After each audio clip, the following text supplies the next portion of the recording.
Assalamualaikum dan salam sejahtera. Bersama-sama saya Akbar Ghazali dalam Buletin MBI edisi pertama 2022.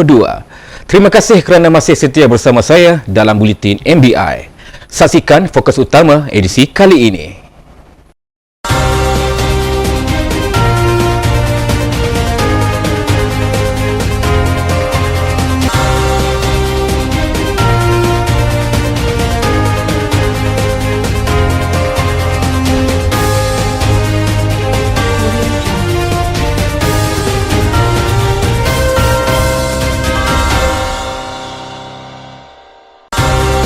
MBI sertai misi bantuan banjir di Pahang dan Selangor.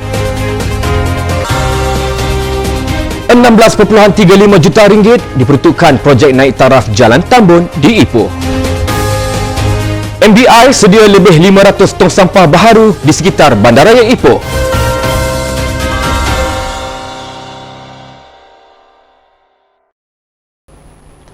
Sebagai tanda prihatin dengan keadaan banjir yang berlaku di beberapa buah negeri di negara ini, Majlis Bandaraya Ipoh MBI telah menghantar misi bantuan banjir bagi membantu pihak berkuasa tempatan PBT terlibat.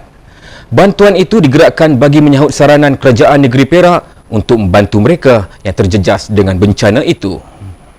Datuk Bandar Ipoh, Datuk Rumaizi Baharin berkata, sebanyak 23 anggota MBI terlibat dalam misi itu. Jadi apa yang kita buat ini sebagai langkah awal lah.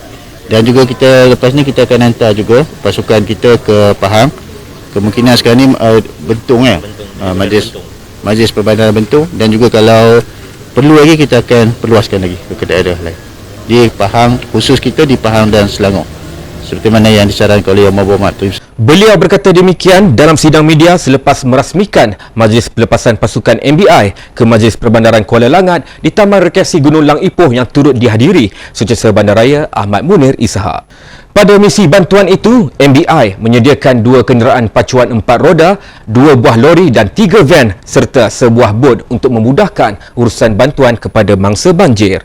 Selain itu, bagi meringankan beban keluarga yang terjejas banjir, MBI turut memberi 100 pek barangan makanan dan keperluan harian menerusi program MBI Prihatin. Sebanyak 16.35 juta ringgit diperuntukkan bagi projek menaik taraf Jalan Tambun di Ipoh.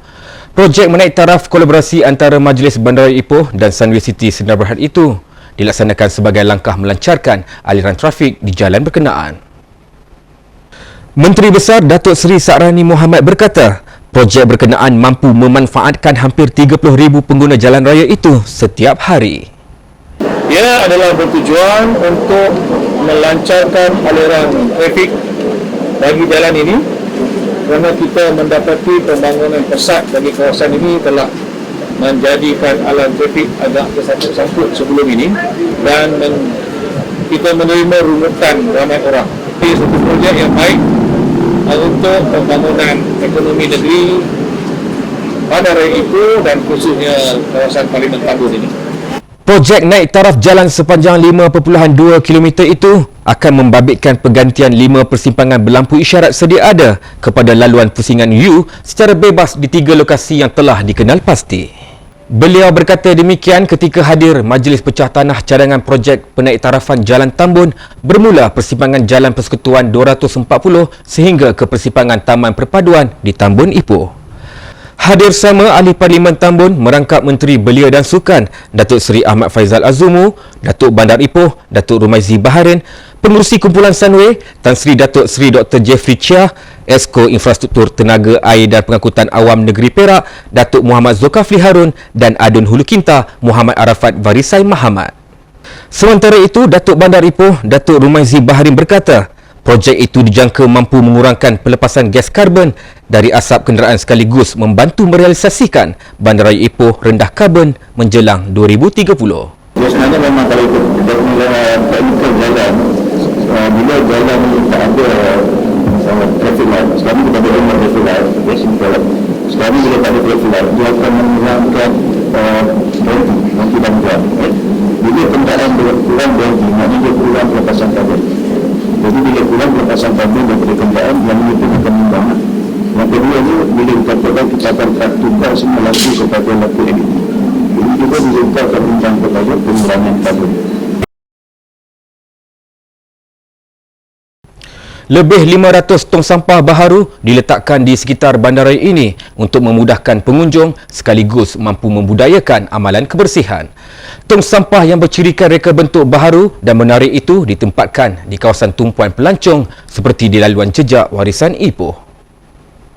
Menurut Datuk Bandar Ipoh, Datuk Rumaizi Baharin, tong sampah dengan rekaan berkonsepkan rendah karbon dan bandaraya pintar itu akan ditempatkan secara berperingkat-peringkat sehingga selesai pada Februari depan. Dan dalam masa yang sama juga kita harap ini adalah satu cara untuk kita menggalakkan lagi sektor pelancongan di Bandar Ipoh. Sebab salah satu daripada kemestian dalam sektor pelancongan adalah kebersihan. Yang keduanya dia mampu menarik. So dengan ada tong sampah yang lebih, orang kata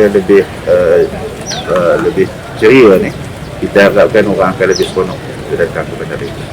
Beliau berkata demikian pada program membudayakan amalan penggunaan tong sampah di kalangan warga kota di dataran warisan Datuk Sagor di Ipoh yang turut dihadiri Setiausaha Bandaraya Ahmad Munir Ishak dan Pengarah Kanan Teknikal MBI Khairul Anwar Lodin. Sebanyak RM300,000 diperuntukkan untuk program berkenaan. Jika Tanah Tinggi Cameron di Pahang terkenal dengan produk-produk tanaman teh, Bandaraya Ipoh pula bakal dikenali sebagai Bandaraya Kopi. Membawa hasrat itu, Datuk Bandar Ipoh, Datuk Rumaizi Baharin berkata, Majlis Bandar Ipoh MBI dalam perancangan untuk menjadikan Ipoh Bandaraya Kopi yang dijangka menjelang pertengahan tahun ini. Menurutnya, setakat ini MBI sudah menyusun perancangan bagi merealisasikan perkara tersebut, termasuk mencari sesebuah lokaliti yang mempunyai banyak produk berkaitan kopi. Dia nak jadikan bandar kopi jadi dua perkara yang saya selalu cakap. Apa-apa pun kita sebenarnya tiga lah. Kita kena ada planning ni yang kita dah ada tadi. Yang kedua ni kita kena ada produk. So Canjiang ni sebenarnya salah satu produk. Dan untuk menjadikan bandaraya itu sebagai bandar kopi, dia perlukan banyak produk. Jadi untuk itu Canjiang dengan beberapa produk-produk kopi itu yang kita akan kumpulkan dan akan kita kumpulkan dan kita kumpulkan. Dan kemudian kalau boleh saya nak buat juga seperti mana trail for the coffee trail. Beliau berkata demikian pada sidang media selepas merasmikan restoran Canjiang White Coffee di People's Park di Ipoh. Hadir sama pengarah urusan syarikat Canjiang White Coffee, Kong King Long dan pengarah eksekutif syarikat Canjiang White Coffee, Sam Fong. Kumpulan Sunway bakal membuka sebuah hospital dan pusat membeli belah menjelang tahun 2025. Pengasas yang juga pengurusi kumpulan Sunway, Tan Sri Datuk Seri Dr. Jeffrey Chia berkata, ia adalah sebahagian daripada pelaburan kumpulan itu bagi tempoh beberapa tahun akan datang. Menurutnya, fasiliti bernilai RM350 juta itu mempunyai 200 buah katil pesakit. Now, I think in 2024, I think the hospital will open. And the university also may open by then, but subject to the authority giving us the permission and the license. Now, the more we will start piling very soon, and also of course subject to the authority giving us the permission. Beliau berkata demikian kepada pemberita selepas majlis pecah tanah projek naik taraf Jalan Tambun di Ipoh. Hadir sama Datuk Bandar Ipoh, Datuk Rumaizi Baharin. Sikap degil segelintir warga Ipoh membuang sampah secara haram, terutama di kawasan perumahan, tanah lapang dan di pinggir jalan raya seolah-olah menjadi kebiasaan. Terbaru, Hala Pegoh 27 di RPT Pengkalan Pegoh Seberang di Ipoh dikesan sebagai lokasi pilihan pembuangan sampah haram apabila menjadi tempat nonggokan bahan buangan itu. Melihat keadaan ini, ia menimbulkan kedukaan buat Datuk Bandar Ipoh, Datuk Rumaizi Baharin, kerana sikap buruk ini telah menimbulkan masalah kepada penduduk di kawasan sekitarnya. Jenis sampah yang sering dibuang terdiri pada sisa makanan termasuk bahan-bahan bungkusan makanan, minuman. Jenis sampah ini jika dibiarkan akan menyebabkan keadaan sekeliling berbau busuk dan juga seterusnya menarik tikus dan lalat atau binatang-binatang lain yang mana merupakan pembawa penyakit. Barang-barang yang dibuang itu selalunya terdiri daripada bekas-bekas yang boleh menampung air dan beri tempat pendidikan nyamuk. Terdapat juga sampah-sampah yang terdiri daripada benda-benda tajam seperti pecahan kaca dan potongan tin yang boleh menyebabkan kawasan dikotori itu berbahaya, khususnya dari segi keselamatan. Terdahulu, Datuk Rumaizi melakukan tinjauan di lokasi berkenaan susulan aduan yang diterima dan menyifatkan tindakan tersebut telah menyusahkan pelbagai pihak. Datuk Rumaizi turut mengingatkan agar warga kota supaya sentiasa prihatin dengan isu kebersihan agar sama-sama dapat mewujudkan Ipoh sebuah bandara yang bersih, hijau dan selamat.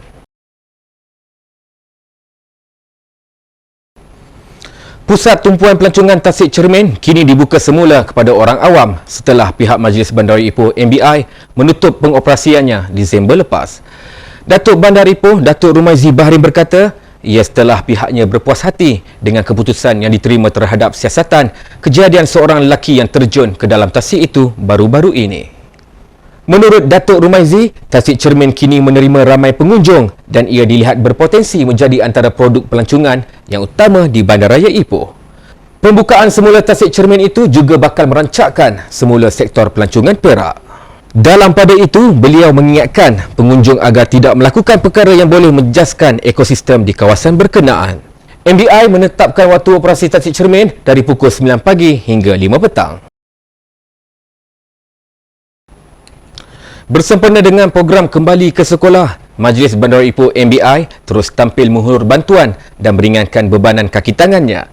Setiausaha Bandaraya Ipoh, Ahmad Munir Ishak berkata, menerusi program berterusan iaitu MBI Prihatin, kali ini MBI bekerjasama dengan Kedai Canggih Sutera Sdn Bhd bagi memberi bantuan kepada kaki tangan MBI yang terdiri daripada golongan B40 dari pelbagai jabatan.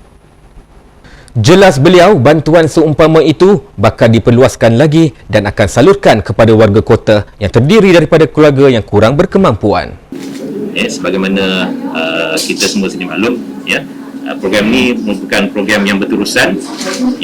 Jadi musim sekolah, buka sekolah pada kali ini, maka kita beri bantuan persekolahan. Kita fokus kali ini kepada anak-anak ataupun warga MBI sendiri. Namanya anak-anak anggota lah, staff lah. Dan untuk kali ini kita beri bantuan 100 penerima yang merupakan staf-staf pelbagai jabatan di MBI lah.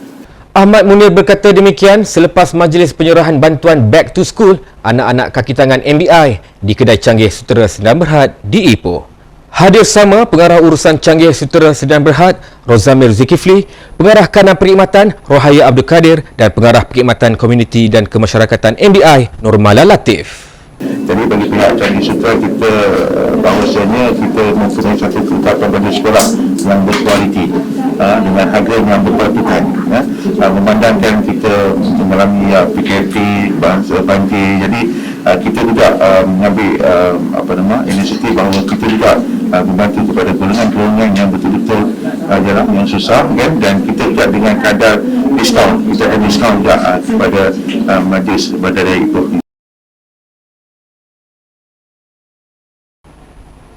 Baiklah saudara, paparan itu mengakhiri buletin MBI edisi pertama kali ini. Seperti biasa, anda diingatkan untuk terus mematuhi SOP bagi mengekang penularan wabak COVID-19. Ingat, lindung diri, lindung semua. Kita keluarga Malaysia. Dengan itu, Assalamualaikum dan jumpa lagi.